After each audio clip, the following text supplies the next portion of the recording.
3 മാസം കഴിഞ്ഞപ്പോൾ റിജക്ഷൻ കിട്ടി, എനിക്ക് ഫസ്റ്റ് റിജക്ഷൻ കിട്ടി. ഇപ്പോൾ കംപ്ലീറ്റ് തളർന്നു. നമ്മുടെ കയ്യിൽ നമ്മുടെ മെറിറ്റ് ഒന്നും അല്ല, അച്ഛൻ പറയുന്ന പോലെ ഗ്രേസ് ഓഫ് ഗോഡിലെ വർക്ക് ആവുള്ളൂ എന്ന് എനിക്ക് അപ്പോൾ ചെറുതായിട്ട് മനസ്സിലായി.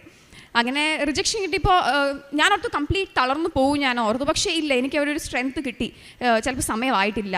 അപ്പോഴാണ് ഞാൻ ഇവിടുത്തെ സാക്ഷ്യങ്ങൾ കേൾക്കുമ്പോൾ ആ സമയത്തൊക്കെ ഞാൻ കേൾക്കുന്ന സാക്ഷ്യങ്ങൾ മൊത്തം വിസ അപ്രൂവൽ ആയിരിക്കും. കാനഡയിലോട്ടുള്ള വിസ അപ്രൂവൽ, UK അല്ല കാനഡയിൽ വിസ അപ്രൂവൽ ആയിരിക്കും കൂടുതലും കേൾക്കുന്നത്.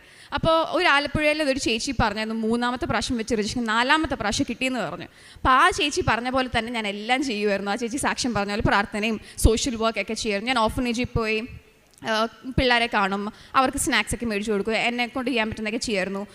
ഹോസ്പിറ്റൽസിൽ പോയി രോഗികളെയൊക്കെ കാണും. പത്രം കൊടുക്കാൻ ആദ്യത്തെ പ്രാവശ്യം എനിക്ക് മടിയും ചമ്മലുമായിരുന്നു.